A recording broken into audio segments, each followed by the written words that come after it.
எல்லாரும் ஆண்டவரை மகிமைப்படுத்துவோம். ஆண்டவருடைய நாமம் மகிமைப்படும்படியாக தேவன் இந்த கால வேளையிலே அவருடைய சமூகத்திலே நம்மை அழைத்து வந்திருக்கிறார்.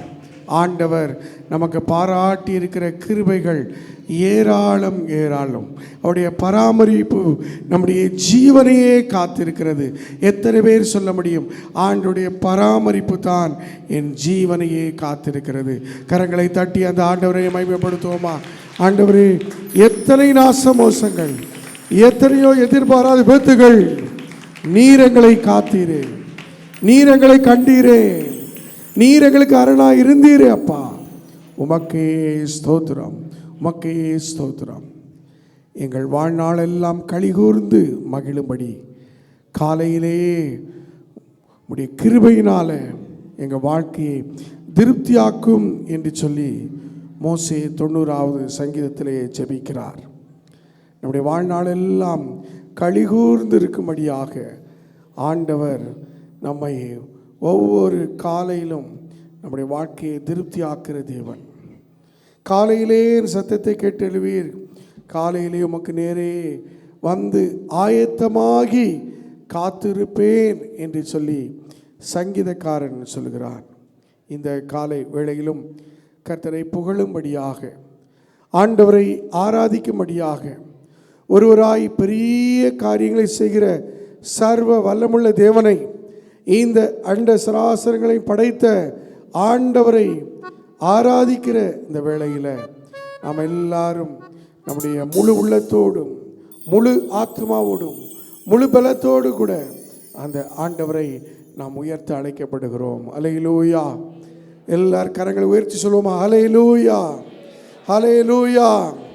நீங்களும் நானும் ஒருவர் பார்த்து ஹாய் சொல்லிவிட்டு போகும்படி வரவில்லை. நாம் ஆண்டவரை ஆராதிக்க வந்திருக்கிறோம். அல்லேலூயா! அவருடைய சத்திய வார்த்தைகளை கேட்கும்படி வந்திருக்கிறோம். இதோ அவருடைய சித்தம் செய்யும்படி வந்திருக்கிறோம். அவருடைய சத்தம் கேட்டு சித்தம் செய்யும்படி, ஆராதனைக்குரிய தேவனை ஆராதிக்கும்படி வந்திருக்கிற இந்த காலை வேளையில் நாம் எல்லாரும் நம்முடைய ஆண்டவரை நோக்கி பார்ப்போம். அவர் நம்முடைய உதடுகளின் கனியை விரும்புகிற தேவன். நம்முடைய உதடுகளின் கனியாகிய ஸ்தோத்திர பலியை விரும்புகிற ஆண்டவராய் இருக்கிறார். எல்லாரும் ஆண்டவரை ஸ்தோத்திரிப்போமா? எல்லாரும் இந்த ஆகஸ்ட் மாதத்தின் 17ஆம் தேதி வரைக்கும் நம்முடைய ஆண்டவர் நம்மை நடத்தி வந்ததற்காக இயேசுவே ஸ்தோத்திரம் என்று சொல்வோம். ஹல்லேலூயா, ஹல்லேலூயா. ஆண்டவரே, நீர் என்னையும் எங்களையும் இம்மட்டு கொண்டு வந்ததற்கு நான் எம்மாத்திரம் அப்பா உம்மை துதிக்கிறோம், துதிக்கிறோம், உம்மை ஸ்தோத்தரிக்கிறோம். ஆனந்த களிப்புள்ள உதடுகளினால் தேவனை போற்றி இப்பொழுது பாட இருக்கிறோம். எல்லாரும் சேர்ந்து அந்த பாடலின் வழியாக ஆண்டவருடைய நாமத்தை நாம் மகிமைப்படுத்துவோம். எல்லாரும் இந்த வேளையில் இந்த பாடலோடு இணைந்து கர்த்தரை உயர்த்த இருக்கிறோம். அவருடைய நாமம் மேலானது. அவர் இம்மட்டுமாய் நம்மை அற்புதமாய் நடத்தி வந்திருக்கிறார். அதை உணர்ந்த பிள்ளைகளாய் எல்லாரும் சேர்ந்து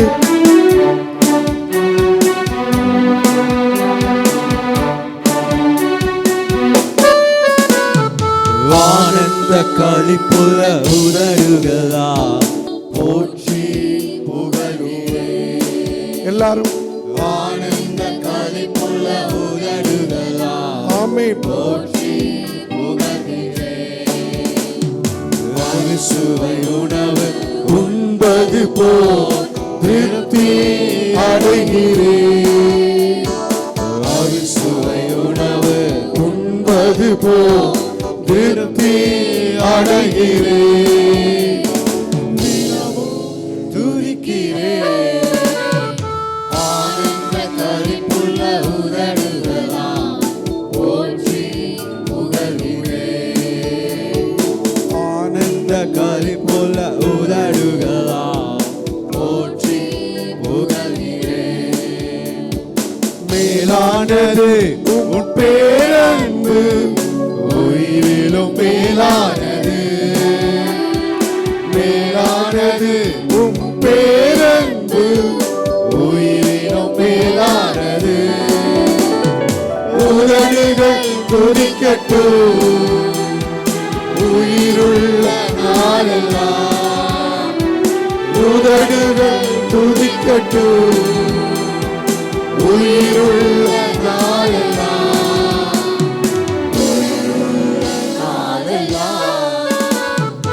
ஆனந்த களிப்புள்ள உதடுகளால் போற்றி புகழ்கிறேன்.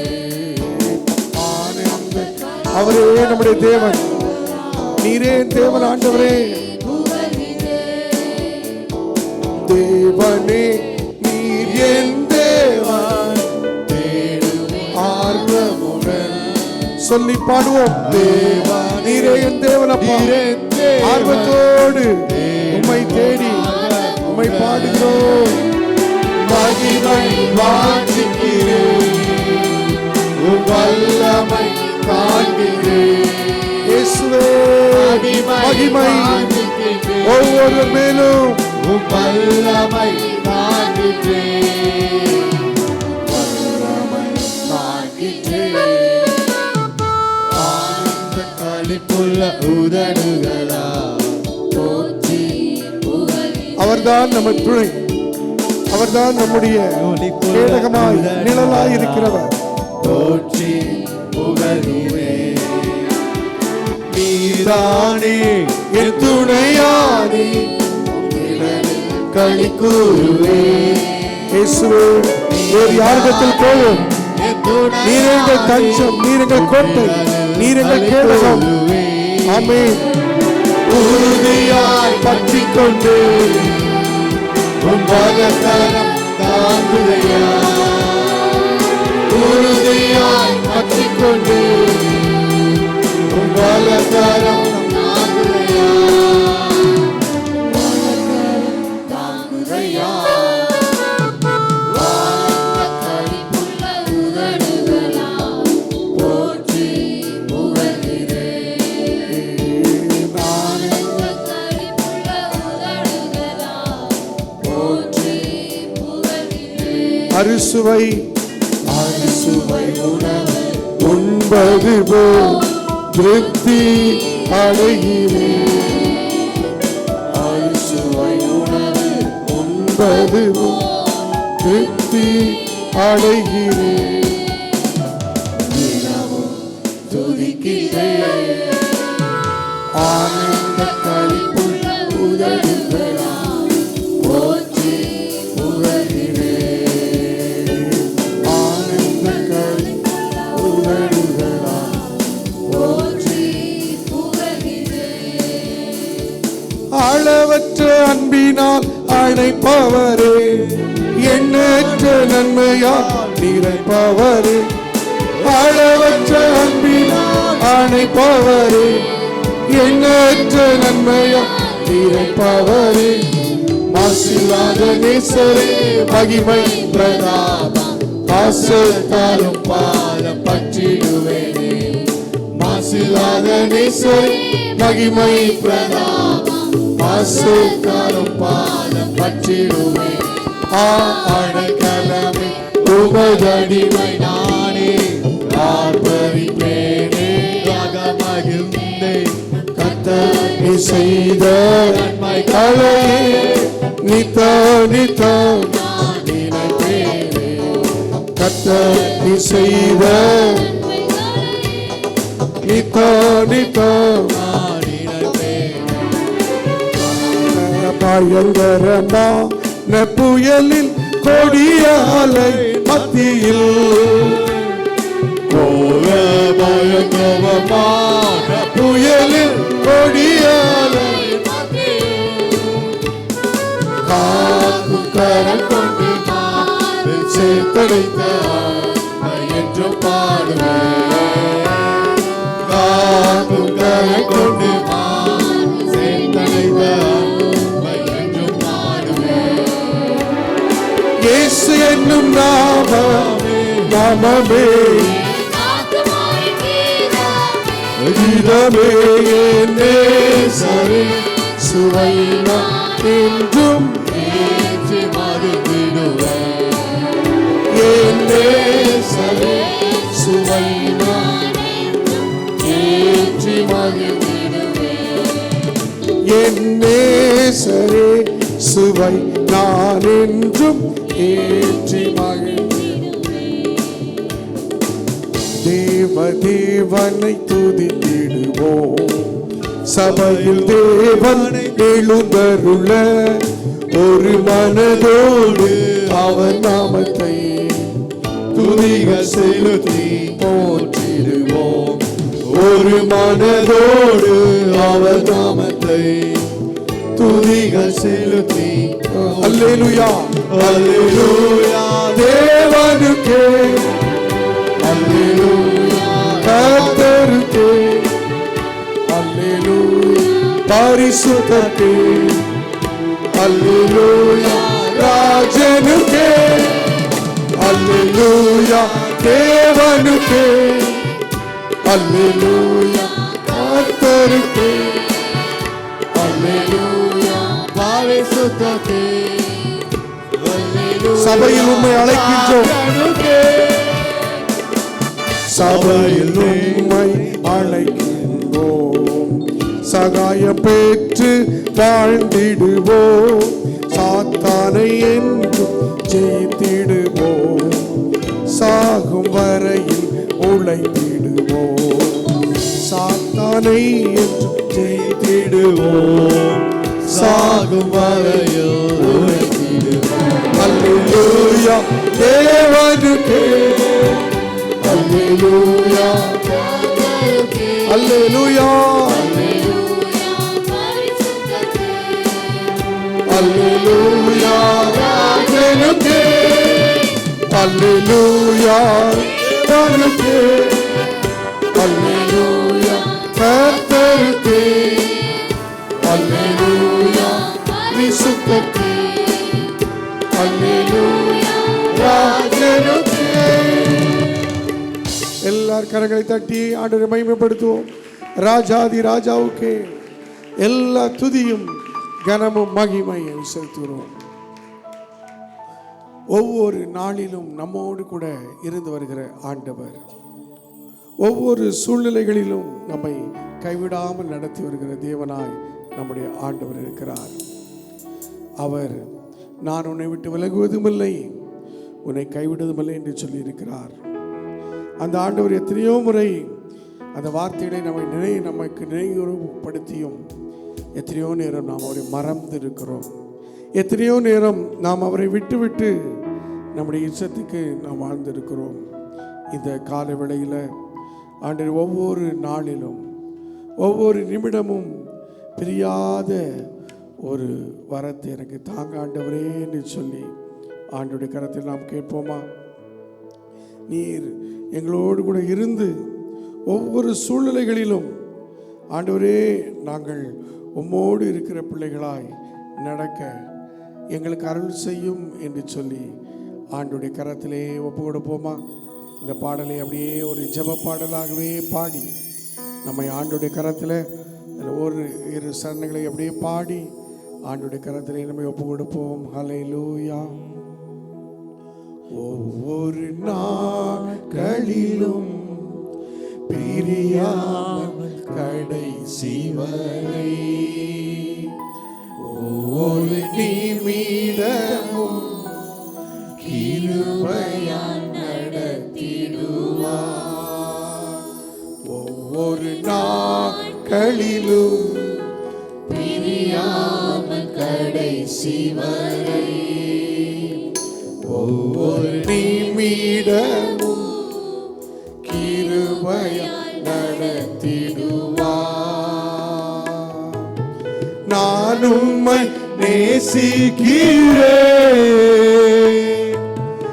எந்த நோயை பார்க்கிறோம் சொல்லுவோம். நான் உம்மை நேசிக்கிறேன், எந்த உயிரை பார்க்கிறோம். ஆராதிப்பேன் உம்மை நான். உண்மை மனதுடன் எல்லாரும் சேர்ந்து ஆராதிப்பேன். ஆராதிப்பேன் உம்மை நான். இயேசுவே உண்மை மனதோடு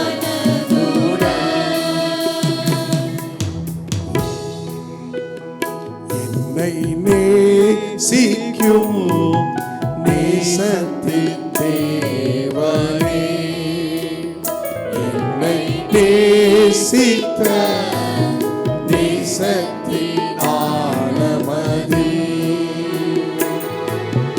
பெருக்கிருபை நினைக்கும் போது என்ன பதில் செய்வேனோ? பெருக்கிருபை நினைக்கும் போது கிருபப்பா, அதற்கு எதுவும் நேரில்லை. ரட்சிப்பி பாத்திரம் ஒன்று, ரட்சிப்பி பாத்திரத்தை நன்றியோடு, ஆமென். ரட்சிப்பி பாத்திரத்தை உயர்த்துவேன் நன்றியோடு. ஒவ்வொரு நாட்களிலும் பிரியாமல் கடைசி வரை ஒவ்வொரு நிமிடமும் கிருபையால் நடத்திடுவே. பெத்த என் தாயும் நண்பர்கள் தள்ளுகையில் என் உயிர் கொடுத்து நேசித்தோர் வெறுக்கையிலே, நீ என்னுடையவர் என்று சொல்லி அழைத்தீர் என் செல்ல பெயரை. நீ என்னுடையவர் என்று சொல்லி அழைத்தீர் என் செல்ல பெயரை. வளர்த்தீயும் வளவா உம் நாம மகிமைக்காக, உம் நாம மகிமைக்காக. வளர்த்தீயும் வளவா உம் நாம மகிமைக்காக. ஒரு நாட்களிலும் பிரியாமல் கடைசி வரை ஒவ்வொரு நிமிடமும் கிருபையால் நடத்திடுவே. நான் உம்மை நேசிக்கிறேன், எந்த ஜீவனை பார்க்கிலும் இயேசுவே நீங்கள் எல்லாம் அப்பா. நான் உம்மை நேசிக்கிறேன், உண்மையாய் இந்த உள்ளத்தின் ஆழத்திலிருந்து ஆராதிப்பேன் உம்மை நான். உம்மை மனதுடன் ஆமென். ஆராதிப்பேன் உம்மை நான். உம்மை மனதுடன் அல்லேலூயா, அல்லேலூயா,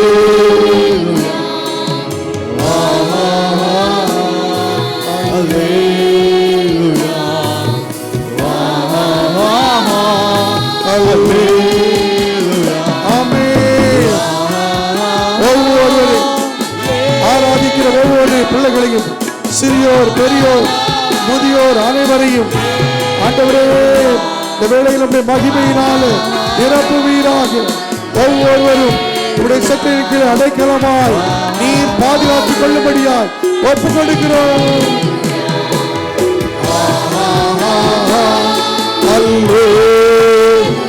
ஒவ்வொருவருக்கும் உடைய பிரசனத்தை நிறைவாய் தருவீராக. உங்களுடைய சமூகத்தினால நிரப்புவீராக. ஒவ்வொரு வாழ்க்கையில் இருக்கிற சஞ்சலம் தவிப்புகள் ஓடி போகட்டும்.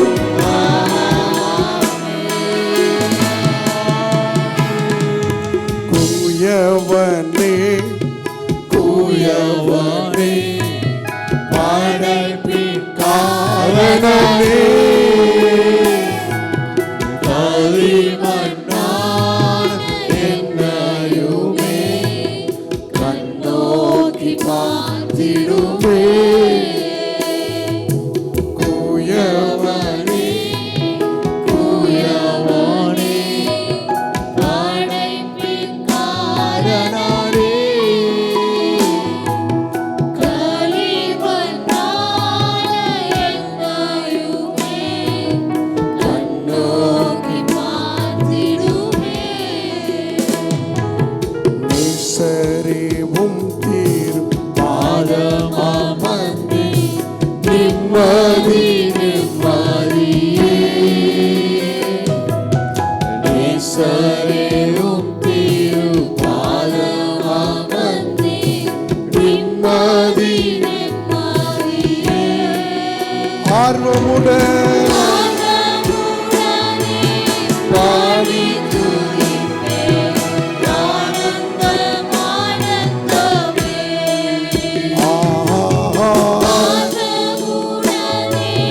பாடி துதிப்பேன் ஆனந்தம் ஆனந்தமே. ஆராதனை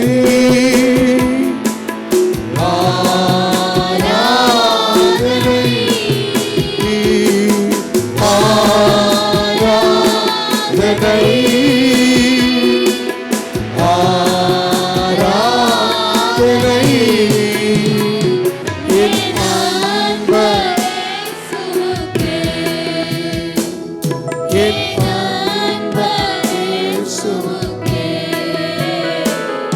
என் அன்பர் இயேசுவுக்கே, என் அன்பர் இயேசுவுக்கே. இயேசுவின் மூலம் ஜெபிக்கிறோம் நல்ல பிதாவே. ஆமேன் ஆமேன் ஆமேன். அப்படியே உட்கார்வோம். உடைய வார்த்தைகளை நாங்கள் தியானிக்க வேளையில் வந்திருக்கிறோம். உடைய வார்த்தையை தியானிக்கும் போதே எங்களுக்குள்ளே அனல் மூண்டது என்கிற வார்த்தையின்படி எங்கள் ஒவ்வொருவருக்குள்ளும் உடைய வார்த்தை நிமித்தம் வரக்கூடிய ஒரு அனல் உண்டாக ஆண்டவர் உதவி செய்யும்படியாய் ஜெபிக்கிறோம். இயேசு கிறிஸ்து மூலம் ஜெபிக்கிறோம். ஜெபங்களும் நல்ல பிதாவே. ஆமேன் ஆமேன். அல்லேலூயா. கர்த்தருடைய பரிசுத்த நாமம் மகிமைப்படுவதாக. மீண்டும் ஒரு விசையாய் உங்கள் எல்லோரையும் அன்போடு கூட வாழ்த்துகிறோம், வரவேற்கிறோம். ஏசாயா தீர்க்கதரிசியின் புஸ்தகம் 51ஆம் அதிகாரம் 11ஆம் வசனத்தை ஒருவர் வாசிக்கலாம்.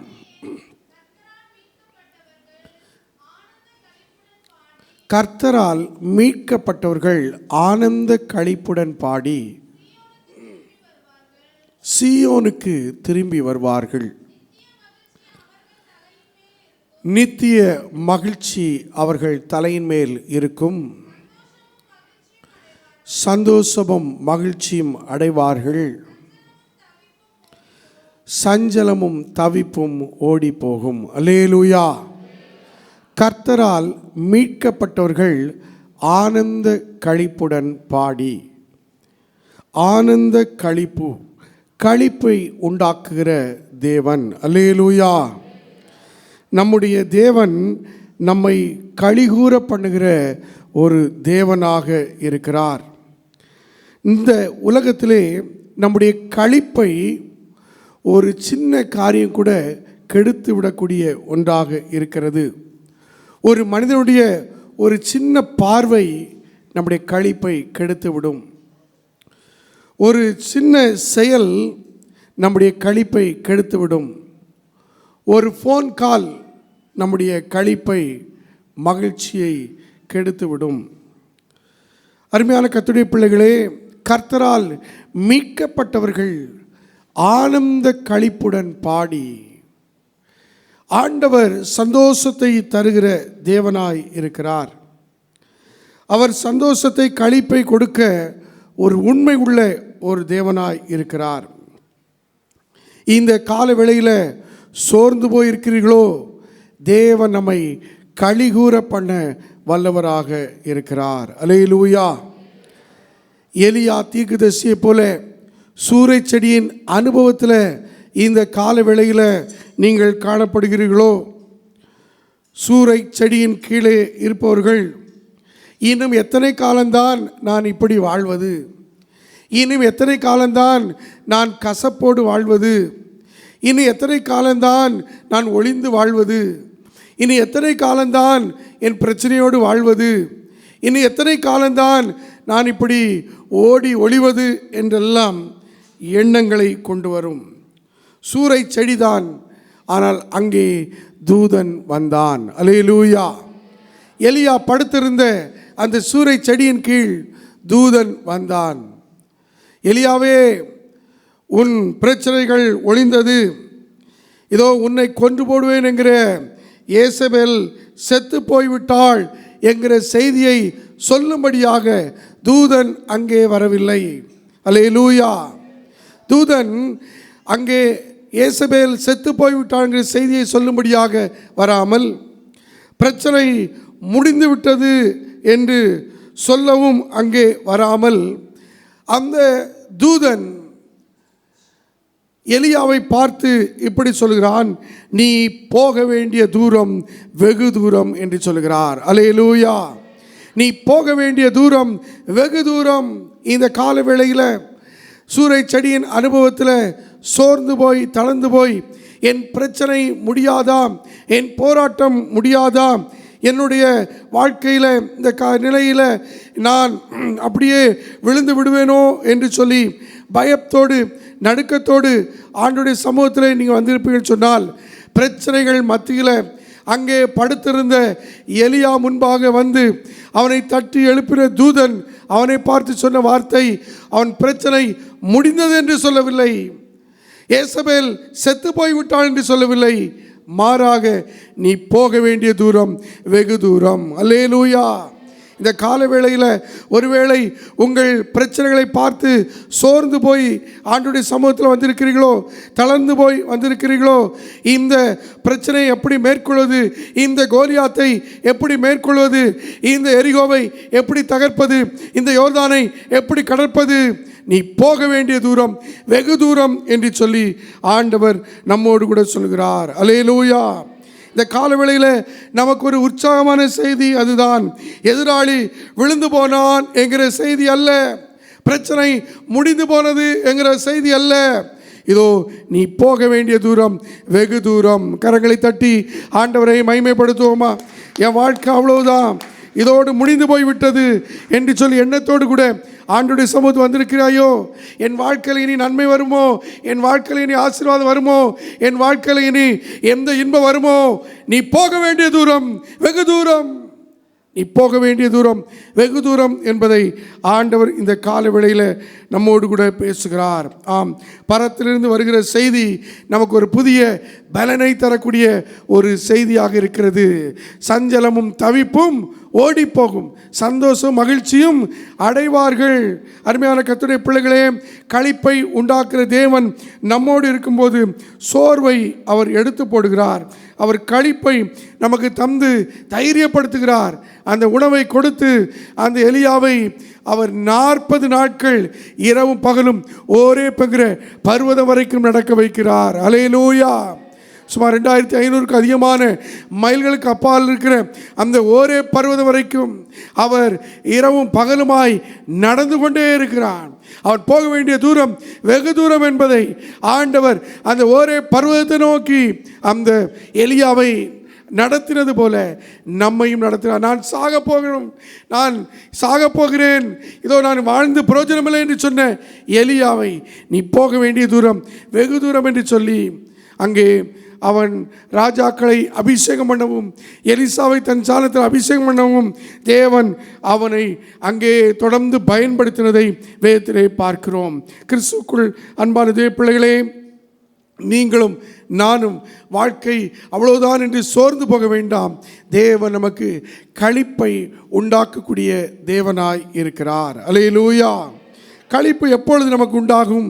சங்கீதத்திலிருந்து ஒரு 4 சங்கீதங்களிலிருந்து வசனங்களை வேகமாக மத்தியிலே நாம் இந்த கால வேளையிலே தியானிப்போம்.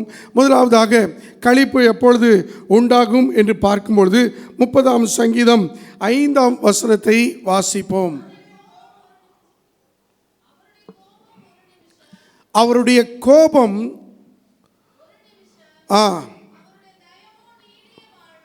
அவருடைய தயவோ நீடிய வாழ்வு,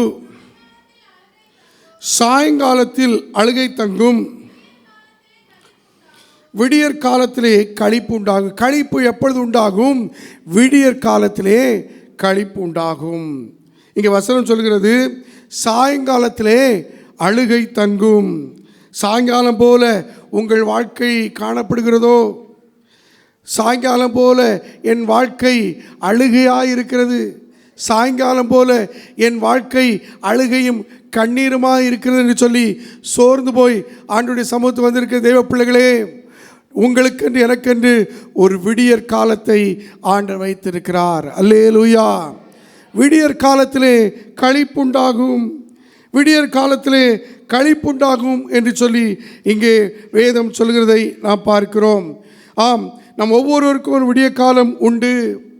யாக்கோபு தன்னுடைய தகப்பன் வீட்டிலிருந்து அவன் மாமன் வீட்டை நோக்கி போகும்போது சாயங்காலமானது. என்ன செய்வேன் என்கிற ஒரு சூழ்நிலை. அங்கே முன்னேற முடியாமல் ஒரு கல்லை தலையணாக வைத்து அவன் படுக்கிறதை ஆதியாகமம் 28ஆம் அதிகாரத்திலே பார்க்கிறோம். அருமையான கர்த்தருடைய பிள்ளைகளே, அவனுடைய வாழ்க்கையில் பல சூழ்நிலைகள் ஓடிக்கொண்டிருந்திருக்கும். அந்த நேரத்தில் ஆண்டவர் அவனுக்கு ஒரு சொப்பனத்தை கொடுக்கிறார். அங்கே ஒரு தரிசனத்தை காண்கிறான். தேவதூதர்கள் ஏறுகிறதும் இறங்குமான அந்த தரிசனத்தை கொடுத்து, இதோ யாக்கோபே, நான் உனக்கு சொன்னதை செய்ய வரைக்கும் நான் உன்னை விட்டு விலகுவதும் இல்லை, உன்னை கைவிடுவதில்லை சொல்லி ஆண்டவர் அவனோடு கூட இடைப்படுகிறார். அப்படி இடைப்பட்ட அந்த ஆண்டவருக்கு அங்கே யாக்கோபு என்ன செய்கிறான்? ஆதியாகமம் 28:18 இப்படி சொல்கிறது, அதிகாலையிலே யாக்கோபு எழுந்து தன் தலையின் கீழ் வைத்திருந்த கல்லை எடுத்து அதை தூணாக நிறுத்தி அதன் மேல் எண்ணெய் வார்த்து அந்த ஸ்தலத்திற்கு பெத்தேல் என்று பெயரிட்டான். அந்த ஸ்தலத்திற்கு பெத்தேல் என்று பெயரிட்டான். இதோ இரவு எப்படி இருக்குமோ என்று சொல்லி நடுக்கத்தோடு இருந்த அந்த சாயங்காலத்தில் ஒரு அழுகை தங்கியிருந்த சூழலில் கல்லை தலையணையாய் வைத்து படுத்த அந்த யாக்கோபுக்கு தேவன் தரிசனமானார். அதிகாலையில் அவன் எழுந்து அந்த கல்லையே ஒரு தூணாக நிறுத்தி பெத்தேல் என்று சொல்லி அவன் பெயரிடுகிறான். இது வானத்தின் வாசல்.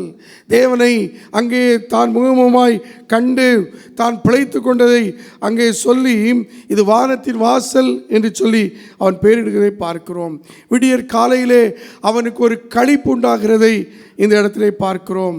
கிறிஸ்துவுக்குள் அருமையான தேவ பிள்ளைகளே, சாயங்காலத்தில் கண்ணீர்கள் நம்மை சூழ்ந்திருக்கலாம். என் வாழ்க்கையில் இதோ சூரியன் அஸ்தமித்த நிலையிலேயே இருக்கிறது, என் வாழ்க்கையில் ஒரு விடியற்காலமே இல்லை என்கிற ஏக்கத்தோடு கூட ஆண்டவருடைய சமூகத்துக்கு வந்திருக்கிற தெய்வ பிள்ளைகளே, உங்களுக்கென்று ஒரு விடியற்காலத்தை, ஒரு களிப்பை ஆண்டவர் வைத்திருக்கிறார். அல்லேலூயா. இதோ ஜாமம் காக்கிற காவல்காரனை போல எப்பொழுது விடியும் என்று சொல்லி அந்த விடுகிற நேரத்தில் தன்னை ஆயத்தப்படுத்தி ட்ரெஸ்ஸுகளெல்லாம் அந்த யூனிஃபார்மை மாற்றி தன்னுடைய ஆர்டினரி ட்ரெஸ்ஸை போட்டுக்கொண்டு வீட்டுக்கு கம்பீரமாய் இதோ சந்தோஷத்தோடு புறப்படுகிற ஒரு காவலாளியை போல இதோ அந்த விடிய காலை ஒரு களிப்பை தேவன் நமக்கு தர வல்லவராய் இருக்கிறார். இந்த யாக்கோபின் முந்தின நாள் அந்த வேதனை அவனுக்குள்ளே இல்லை. அவன் அதிகாலையில் அந்த கல்லை நாட்டி பெத்தேல் என்று பெயரிட்டு அங்கே ஆண்டவருக்குள் தன்னுடைய சந்தோஷத்தை வெளிப்படுத்துகிறதை நாம் பார்க்கிறோம். இந்த காலை வேளையிலும் நம்முடைய வாழ்க்கையிலும் ஆண்டவர் இதோ வானம் திறந்து இருளை நம்மை விட்டு அகற்றி அவர் ஒரு களிப்பை நமக்கு தர வல்லவராய் இருக்கிறார். நமக்கு ஒரு விடியற்காலை களிப்பை தேவன் தர போதுமானவராய் இருக்கிறார். ஒருவேளை என் குடும்பத்தில் இருக்கிற இந்த தரித்திரம் என்கிற இந்த சாயங்காலமே என் வாழ்க்கையாக மாறிவிடுமோ, இதோ என் வாழ்க்கையில் என் குடும்பத்தில் வராத நன்மைகள், பிள்ளைகளுக்கு கிடைக்காத நன்மைகள், ஆசீர்வாத குறைவுகள், இவைகளே சாயங்காலமாக என் வாழ்க்கை முடிந்து விடுமோ என்று சொல்லி இதோ வேதனையோடு கூட இருக்கிறீர்களா? கர்த்தர் உங்களுக்கு என்று ஒரு விடியற்கால களிப்பை வைத்திருக்கிறார். அல்லேலூயா. கர்த்தர் ஒரு விடியற்கால களிப்பை வைத்திருக்கிறார். விடியற் காலையிலே களிப்பை தந்து நம்மை சந்தோஷப்படுத்த, சஞ்சலமும் தவிப்பும் ஓடி போக, சந்தோஷம் மகிழ்ச்சியும் கொடுக்க ஆண்டவர் போதுமானவராக இருக்கிறார். இரண்டாவதாக நாம் சங்கீதங்களின் புஸ்தகம் 14ஆம் சங்கீதம் 7ஆம் வசனத்தை வாசியுங்கள்.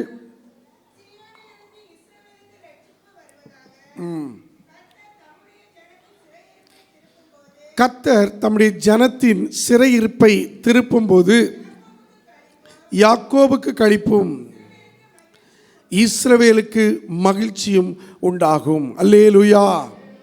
கர்த்தர் தம்முடைய ஜனத்தின் சிறையிருப்பை திருப்பும் பொழுது அங்கே களிப்பு உண்டாகிறது.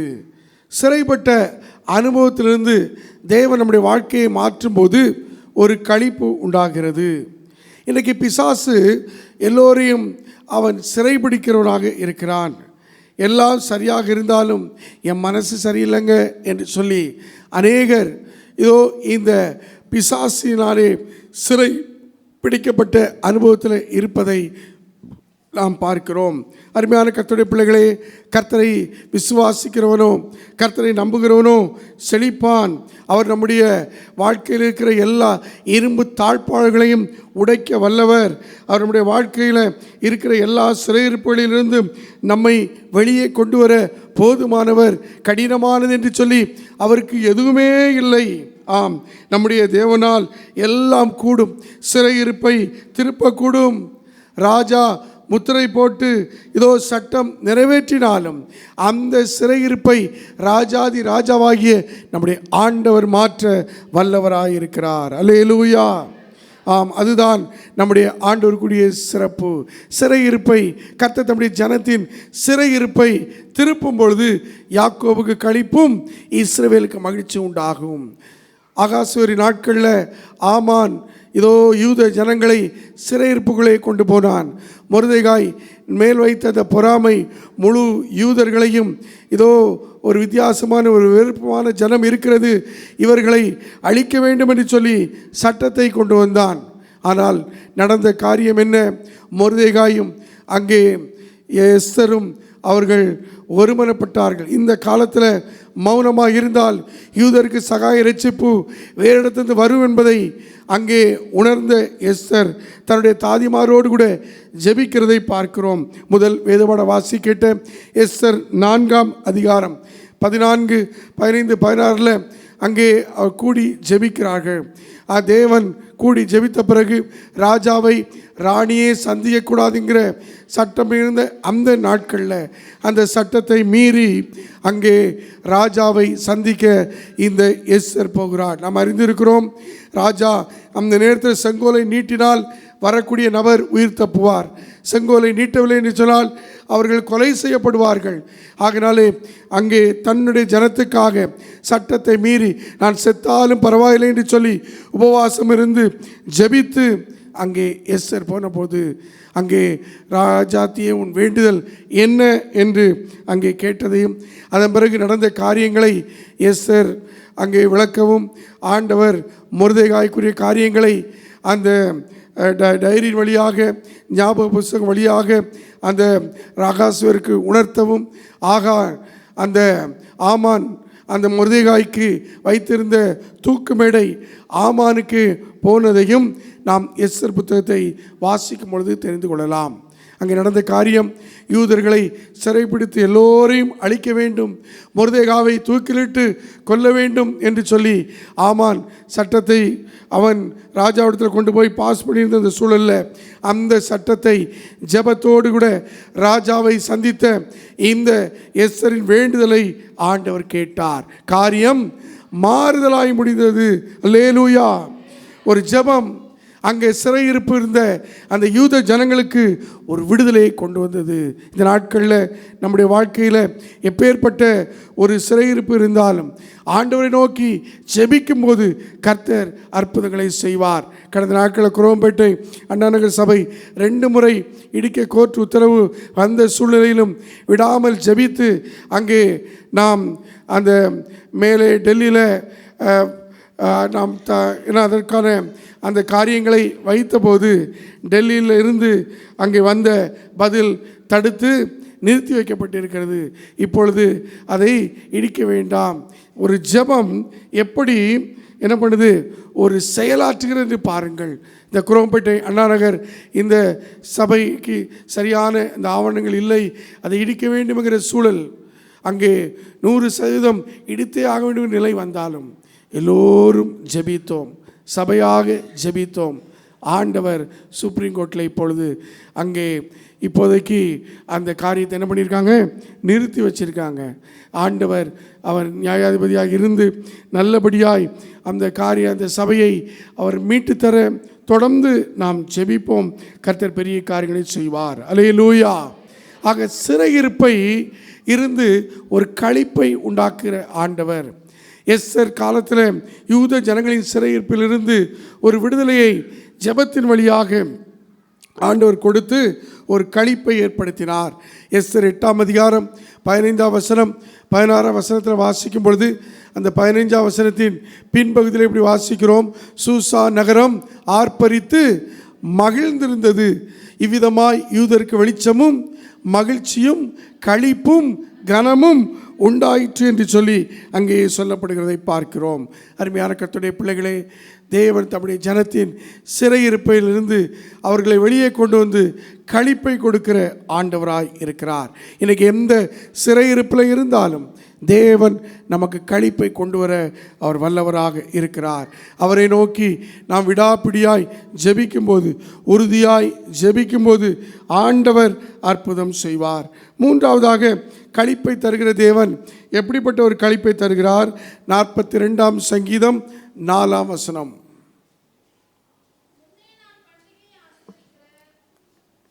வாசிங்க. நான் பண்டிகை ஆசரிக்க ஜனங்களோட கூட நடந்து கூட்டத்தின் களிப்பும் துதியுமான சத்தத்தோடே தேவாலயத்துக்கு போய் வருவேனே. சங்கீதக்காரன் சொல்கிறான், தேவாலயத்துக்கு போவது, தேவ சமூகத்துக்கு போவது அது களிப்பை கொடுக்கக்கூடியது. அல்லேலூயா. நான் பண்டிகை ஆசரிக்க ஜனங்களோடே கூட நடந்து கூட்டத்தில் களிப்பும் துதியுமான சத்தத்தோடே தேவாலயத்திற்கு போய் வருவேனே. இப்போ தேவ சமூகம் நமக்கு ஒரு களிப்பை உண்டாக்கக்கூடிய ஒரு சமூகமாய் இருக்கிறது. 122ஆம் சங்கீதம் 1ஆம் வசனம், கர்த்தருடைய ஆலயத்துக்கு போவோம் வாருங்கள் எனக்கு அவர்கள் சொன்னபொழுது மகிழ்ச்சியாக இருந்தேன். அதே போல் 84ஆம் சங்கீதம் 10ஆம் வசனம் என்ன சொல்கிறது? 1000 நாளை பார்க்கிலும் உம்முடைய பிரகாரங்களில் செல்ல ஒரே நாள் நல்லது, கூடாரங்களில் வாசமாக இருப்பை பார்க்கிலும் வாசற்படியில் காத்திருப்பதையே தெரிந்து கொள்வேன். 27ஆம் சங்கீதம் 4ஆம் வசனம் என்ன சொல்கிறது? ஒன்றை நான் கேட்டேன், அதையே நான் ஆடுவேன், நான் கர்த்தருடைய மகிமையை பார்க்கும்படியாகவும் ஆராய்ச்சி செய்யும்படியாகவும் நான் என் ஜீவனுள்ள நாளெல்லாம் கர்த்தருடைய ஆலயத்தை தங்கியிருப்பதையே நாடுவேன். தாவீது ராஜாவுக்கு கர்த்தருடைய சமூகம் ஒரு பெரிய மகிழ்ச்சியாக இருந்தது. அவனுடைய நாட்களில் இப்படிப்பட்ட கட்டடம் கிடையாது. அந்த ஆசரிப்பு கூடாரத்தில் வைக்கப்பட்ட அந்த உடன்படிக்கை பெட்டிக்குள்ளே அங்கே அப்படிப்பட்ட ஒரு ஆலயம்தான் இருந்தது. அதை அவர் அவ்வளோ தூரம் வாஞ்சையாய், அவ்வளோ தூரம் மகிழ்ச்சியாய் அந்த ஆலயத்தில் செல்வதை அவர் அங்கே தன்னுடைய அனுபவத்தில் வெளிப்படுத்துகிறதை நாம் பார்க்கிறோம். லூக்கா 1ஆம் அதிகாரத்தில் சகரியா அவன் தன்னுடைய முறைமையின்படி தேவ சமூகத்திற்கு தூபங்களை அவன் எடுத்துக்கொண்டு போயிருக்கும்போது தான் அவன் தன்னுடைய ஆசாரிய பணியை செய்யும்போது தேவதூதன் வந்து நிற்கிறார். சகரியாவே பயப்படாதே, உன் வேண்டுதல் கேட்கப்பட்டது, உனக்கு சந்தோஷமும் மகிழ்ச்சியும் உண்டாகும். இதோ உன்னுடைய மனைவி எலிசபெத் உனக்கு ஒரு மகனை பெறுவாள், அவருக்கு யோவான் என்று பெயரிடுவாயாக என்று சொல்லி அங்கே ஒரு தீர்க்க தரிசனமான அவன் எதிர்பார்த்து 2 நாளாக ஜெபித்து கொண்டிருந்த அந்த ஜெபத்தின் பதிலாக ஆண்டுடைய சமூகத்தில் இருக்கிற அந்த சகரியாவை பார்த்து தூதன் சொல்கிறான். அப்படிப்பட்ட நேரத்தில் சகரியா நிற்கிற இடம் தேவனுடைய சமூகம். ஆனால் அந்த சகரியா அந்த நேரத்தில் என்ன செய்கிறான் பாருங்கள். அந்த 18ஆம் வசனத்தை வாசிக்கும் பொழுது, அப்பொழுது சகரியா தேவதூதனை நோக்கி, இதை நான் எதினால் அறிவேன்? நான் கிழவனாயிருக்கிறேன், என் மனைவியும் வயது சென்றவளாயிருக்கிறாளே என்றார். அப்போதான் தேவதூதன் சொல்லுகிறார், 19 வசனம், தேவதூதன் சகரியாவுக்கு பிரதித்திரமாக, நான் தேவ சன்னிதானத்தில் இருக்கிற காபிரியேல் என்பவன் உன்னுடனே பேசவும் உனக்கு இந்த நற்செய்தியை அறிவிக்கவும் அனுப்பப்பட்டு வந்தேன். நான் தேவ சன்னிதியில் இருக்கிற காபிரியேல் என்கிற தூதன். தேவ சன்னிதியில் வந்து அங்கே ஆசரிப்பு கூடாரத்தில் அந்த பலியை ஏறெடுத்து கொண்டு இருக்கிற இந்த சகரியாவுக்கு நம்பிக்கை இல்லை, சந்தேகம். தேவதூதன் வழியாக சொன்ன வார்த்தைகளை கேட்க அவனாலே முடியவில்லை. அப்பொழுதுதான் தூதன் வலியுறுத்தி சொல்கிறான், தேவ சன்னிதானத்தில் இருக்கிற காபிரியேல் என்பவன். அல்லேலூயா. இந்த காலை வேளையில் நீங்களும் நானும் தேவ சன்னிதானத்தில் இருக்கிறோம். தேவ சன்னிதானத்தில் வந்திருக்க நாம் இந்த காரியம் நடக்குமா, இந்த காரியம் நடக்காதா என்று சொல்லி சந்தேகத்தோடு இருக்கக்கூடாது. இதோ இந்த நாளில் ஆண்டோடைய சன்னிதானத்தை வந்திருக்கிறேன், கர்த்தர் இந்த காரியத்தை எனக்கு வாய்க்க செய்வார், கர்த்தர் இந்த காரியத்தை எங்கள் வாழ்க்கையில் கைகூடி வர செய்வார், கர்த்தர் என் மகனுடைய வாழ்க்கையில் இந்த திருமணத்தை நடத்தி வைப்பார், கர்த்தர் எங்கள் குடும்பத்தில் இந்த நன்மையை தருவார் என்று சொல்லி சந்தேகப்படாமல் விசுவாசிக்க வேண்டும். அல்லேலூயா. ஆண்டுடைய சன்னிதானத்தில் சந்தேகப்படக்கூடாது. ஆண்டுடைய சமூகத்தில் வரும்போதெல்லாம் கர்த்தருடைய வார்த்தையை அப்படியே ஏற்றுக்கொள்வர்களாக இருக்க வேண்டும், அப்படியே விசுவாசித்து அதை நமக்குள்ளே பெற்றுக்கொள்வர்களாக இருக்க வேண்டும். சந்தேகப்பட்டால் அங்கே அவனுக்கு வந்து விளைவு என்ன? இது நடக்கும் வரைக்கும் நீ எப்படி இருப்ப? பேசாமல் இருப்பாய், நீ பேச மாட்டாய் என்று சொல்லி அங்கே அவருக்கு ஒரு காரியத்தையும் காபிரியேல் உணர்த்துகிறதை பார்க்கிறோம்.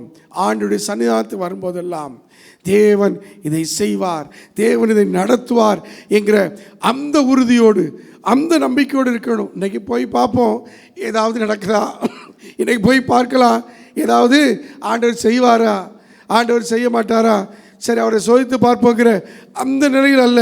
ஆண்டவரே, முழுவதும் 100% உம்மை நான் நம்பி வந்திருக்கிறேன், உம்முடைய சமூகத்திற்கு வந்திருக்க, உம்முடைய சன்னிதானத்தில் நான் வந்து நிற்கிறேன், உம்முடைய சன்னிதானத்தில் நான் வந்து நிற்கும்போது இதோ உம்மாலே எல்லாம் ஆகும், என்னாலே ஒன்றுமாகாது, உம்மாலே எல்லாம் ஆகும் என்கிற நிச்சயத்தோடு வந்திருக்கிறேன், நம்பிக்கையோடு வந்திருக்கிறேன். இதில் உறுதியாக இருக்கணும். ஒருபோது இதில் சந்தேகம் வரக்கூடாது, ஒருபோது சந்தேகம் வரக்கூடாது. இது நடக்குமா, இது நடக்காதா என்கிற அந்த சந்தேகங்கள் நமக்குள்ளே எழும்புமானால் அங்கே காபிரியேல், தேவ சன்னிதானத்தில் இருக்கிற காபிரியேல் என்பவன் என்று சொல்லி அவன் அந்த காபிரியேல் அந்த சகரியாவுக்கு உணர்த்தி சொல்கிறதை பார்க்கிறோம். நான் சொன்ன இந்த காரியமெல்லாம் அப்படியே நடக்கும், உனக்கு சந்தோஷம் மகிழ்ச்சி உண்டாகும், உனக்கு ஒரு மகன் பிறப்பான், அவனுக்கு யோவான் என்று பெயரிடுவாய். இது நடக்கும் வரைக்கும் நீ சந்தேகப்பட்டதுனால, நீ விசுவாசிக்காதனால நீ ஊமையாக இருப்பாய். அதன்படியே நடந்தது. பிறந்த பிறகு என்ன பேர் வைக்கலான்னு சொன்னபோது அவன் என்ன பண்ணான்? யோவான் என்று அங்கே பெயர் எழுதி கொடுத்த போது அவன் வாய் என்ன பண்ணிச்சு? திறந்ததை நாம் பார்க்கிறோம். தேவனுடைய சமூகம் நம்முடைய களிப்பை உண்டாக்குற ஒரு சமூகம். அல்லேலூயா. இங்கே வந்துட்டு எதையோ பறி கொடுத்தது போல, இங்கே வந்துட்டு அப்படியே இழந்ததை போல, இங்கே வந்துட்டு நாம் சண்டை சச்சரவுகளோடு கூட போய்விடக்கூடாது. தேவ சமூகத்து வரும்போதெல்லாம் மகிழ்ச்சியோடு கர்த்தருக்கு ஆராதனை செய்து ஆனந்த சத்தத்தோடு அவருடைய சந்நிதி முன் நாம் காணப்பட வேண்டும். ஆனந்த சத்தத்தோடு அவருடைய சன்னிதானத்திலே நாம் காணப்பட வேண்டும். சில சபைகளெல்லாம் தேர்தல்கள் அது இதுன்னு சொல்லி எவ்வளவோ சண்டைகள். இதோ சபை முடிந்து விட்டதனால் இன்றைக்கி என்ன ஆகப் போகிறதோ, இன்றைக்கி என்ன பிரச்சனை வரப்போகிறதோ என்கிற சூழல்கள்லாம் இருப்பதை நாம் பார்க்கிறோம். அன்பான தேவப்பிள்ளைகளே, ஒருபோதும் நம்மத்திலே அப்படிப்பட்ட காரியங்கள் எழும்பக்கூடாது. ஆண்டவருடைய சன்னிதானத்திலே நாம் எப்பொழுதும் இதோ மகிழ்ச்சியோடு அந்த களிப்பை பெற்றுக்கொள்கிற பிள்ளைகளாய் நாம் காணப்பட வேண்டும். கடைசியாக சங்கீதங்களின் புஸ்தகம் 63ஆம் சங்கீதம் 5ஆம் வசனத்தை வாசிக்கும் பொழுது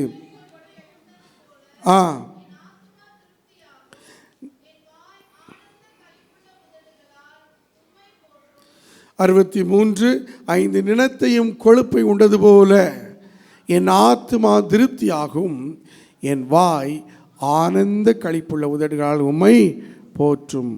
ஆத்துமா திருப்தியாகும் போது ஒரு ஆனந்த களிப்பு உண்டாகும். அல்லேலூயா. ஆத்துமா திருப்தி ஆகும்போது ஒரு ஆனந்த களிப்பை தேவன் தருகிறார். நம்முடைய வயிறு நிரம்பும் போது ஒரு மனசில் அல்லது ஒரு சரீரத்தில் ஒரு மகிழ்ச்சி உண்டாகலாம். ஆனால் தேவனுடைய வார்த்தை, தேவனுடைய வசனத்தின் நிமித்தம் வரக்கூடிய ஒரு களிப்பு, தேவனுடைய ஆராதிப்பு நிமித்தம் வரக்கூடிய ஒரு களிப்பு, தேவனை துதிப்ப நிமித்தம் வரக்கூடிய ஒரு களிப்பு, தேவனிடத்தில் ஜெபிப்ப நிமித்தம் வரக்கூடிய ஒரு களிப்பு நம்முடைய ஆத்மாவில் ஒரு திருப்தியை கொண்டு வரக்கூடிய ஒன்றாக இருக்கிறது. ஆம், வயிறு நிரம்பினாலும் நாம் ஊரெல்லாம் சுற்றி சுற்றி வந்தாலும் நம்முடைய ஆத்மா திருப்தி ஆகாது. தேவனுடைய நன்றாய் போஷிக்கப்பட்ட ஒரு ஆத்மா இந்த வேத வசனத்தினால் நிறைந்திருக்கும். அல்லேலூயா. நன்றாய் போஷிக்கப்பட்ட ஆத்மா இந்த வேத வசனத்தினால் நிறைந்ததாக இருக்கும். ஆகையினாலே இந்த நம்முடைய ஆத்மாவை நாம் ஆண்டவருக்கு அடுத்த காரியங்கள்னாலே அவருடைய ஆராதிப்பதில், அவரை துதிப்பதில், ஜெபிப்பதில், வேதத்தை தியானிப்பது நிமித்தமாக நம்முடைய ஆத்மாவை அவரை நம்மோடு கூட உறவில் வைத்துக்கொள்ளும் நிமித்தம் நம்முடைய ஆத்மா திருப்தி ஆகும். சகைவை பாருங்கள், அவனுக்கு எல்லாம் இருந்தது, பதவி இருந்தது, பணம் இருந்தது, எல்லா அந்தஸ்தும் இருந்தது. ஆனால் அவனுக்கு திருப்தி இல்லை. ஒரு நாள் இயேசுவை அவன் வீட்டுக்கு அழைத்து சென்றான். இயேசு அவன் வீட்டுக்கு வந்தோடனே அவன் ஆத்மா திருப்தி அடைந்து சொல்கிறான், ஆண்டவரே, நான் யாரிடத்திலும் அநியாயமாய் வாங்கினது உண்டானால் நாலத்தனையாய் திருப்பி கொடுக்கிறேன். ஆம், அவருடைய ஆத்மா திருப்தியான உடனே அவனுக்கு இருந்த மற்ற காரியங்கள், இதோ நான் யாரிடத்திலும் அநியாயமாக வாங்கியிருந்தால் அதை திரும்ப கொடுக்க தயார் என்று சொல்லி தன்னை ஒப்பு கொடுக்கிறான். இந்த கால வேளையில் ஆத்மா திருப்தியாகக்கூடிய விதத்தில் ஒரு ஆனந்த களிப்பை ஆண்டவர் தருவார். இந்த ஆத்மா திருப்தியாக்க வேறு எங்கேயும் நாம் போக முடியாது. ஆண்டவருடைய சமூகம் ஒன்றே நம்முடைய ஆத்மாவை திருப்தியாக்கும். அல்லேலூயா. ஆண்டவருடைய சமூகம் ஒன்றே நம்முடைய ஆத்மாவில் ஒரு களிப்பை அந்த திருப்தியில் வெளிப்படுத்தும். இந்த கால வேளையில் நம்மை ஆண்டவருடைய கரத்திலே ஒப்பு கொடுப்போமா? எல்லாரும் அப்படியே தலை வணங்குவோம். விடிய காலையிலே களிப்பை உண்டாக்குற ஆண்டவர், சிறையிருப்பை மாற்றி களிப்பை உண்டாக்குற ஆண்டவர், தேவ சமூகத்தில் வரும்போது களிப்பை உண்டாக்குற ஆண்டவர், ஆத்மாவை களிகூற பண்ணுகிற ஆண்டவர், அவர் ஆனந்த களிப்பை நமக்கு தந்து நம்மை நடத்துகிறார். சஞ்சலமும் தவிப்பும் ஓடிப்போய் சந்தோஷமும் மகிழ்ச்சியும் உண்டாக கர்த்தர் நமக்கு கிருபை பாராட்டுகிறார். ஆண்டவரே, எங்களை உம்முடைய சமூகத்தில் தருகிறோம். நீர் எப்பொழுது உமக்குள்ளே நாங்கள் சந்தோஷமாக இருக்க உதவி செய்யும் என்று சொல்லி ஒப்பு கொடுப்போமா? சந்தோஷமாக இருங்க, எப்போது சந்தோஷமாக இருங்க. உயர்வானாலும் தாழ்வானாலும் சர்வ வல்ல தேவன் நம்மோடு இருக்கிறார். சந்தோஷமாக இருங்க. என்னதான் நேர்ந்தாலும் சோர்ந்து போகாதிருங்க. இது நம்ம பேர் சொல்லி அழைத்த தேவன் நம்மை நடத்துவார். சந்தோஷமாக இருங்க, சந்தோஷமாய் இருங்க, எப்பொழுதும் சந்தோஷமாய் இருங்க. பாடுவோம். சந்தோஷமாயிருங்க, எப்பொழுதும் சந்தோஷமாயிருங்க. உயர்வானாலும் தாழ்வானாலும், உயர்வானாலும் தாழ்வானாலும் சர்வ வல்ல தேவன் நம்மோடு இருக்கிறார். சர்வ வல்ல தேவன் நம்மோடு இருக்கிறார். சந்தோஷமாயிருங்க, எப்பொழுதும் சந்தோஷமாயிருங்க. நெருக்கத்தின் நேரத்திலும் கண்ணீரின் பாதையிலும், நெருக்கத்தின் நேரத்திலும் ஆமே, நம்மை காண்கின்ற தேவன் கண்ணீரின் பாதையிலும் சந்தோஷமாய் நம்மை காண்கின்ற தேவன் நம்மோடு இருப்பதால் சந்தோஷமாயிருங்க. கை தட்டி பாடுவோம். நம்மை காண்கின்ற தேவன் நம்மோடு இருப்பதால் சந்தோஷமாயிருங்க. என்னதான் நேர்ந்தாலும் சோர்ந்து போகாதீங்க. ஓ, என்னதான் நேர்ந்தாலும் சோர்ந்து போகாதீங்க. நம்மை அழைத்த தேவன் நம்மோடு இருப்பதால் சந்தோஷமா இருங்க. நம்மை அழைத்த தேவன் நம்மோடு இருப்பதால் சந்தோஷமாயிருங்க. சந்தோஷமாயிருங்க, எப்பொழுதும் சந்தோஷமாயிருங்க. சந்தோஷமாயிருங்க, எப்பொழுதும் சந்தோஷமாயிருங்க. அன்பின் நல்ல ஆண்டவரே, உடைய வார்த்தைக்காக ஸ்தோத்திரம். நீர் உம்முடைய பிள்ளைகளாக எங்களை கழிகூற பண்ணுகிற தேவன். சஞ்சலமும் தவிப்பும் ஓடி போய் சந்தோஷம் மகிழ்ச்சி உண்டாக்கூடிய விதத்தில் கழிகூற பண்ணுகிறவர். ஆம், விடிய காலத்தில் களிப்புண்டாகி எங்கள் வாழ்க்கையின் சாயங்காலங்கள் எங்களை விட்டு, அழுகைகள் எங்களை விட்டு அப்புறப்படுத்தப்பட நீர் போதுமானவர். எங்கள் வாழ்க்கை இருக்கிற சிறையிருப்புகளிலிருந்து எங்களுக்கு களிப்பை தருகிறவர். எங்கள் வாழ்க்கையில் நம்முடைய சமூகத்திலிருந்து வரக்கூடிய அந்த களிப்பை நம்முடைய சமூகத்தின் ஆனந்தத்தினாலும் பேரின்பத்தினாலும் நீர் எங்களை நிரப்பக்கூடிய தேவன். ஆத்மாவில் ஒரு ஆனந்த களிப்பை தருகிற தேவன். வந்திருக்க ஒவ்வொரு பிள்ளைகளுக்கும் இந்த நன்மைகளை தந்து நாமத்தை மையப்படுத்தும். இயேசு மூலம் ஜெபிக்கிறோம் நல்ல பிதாவே, ஆமென்.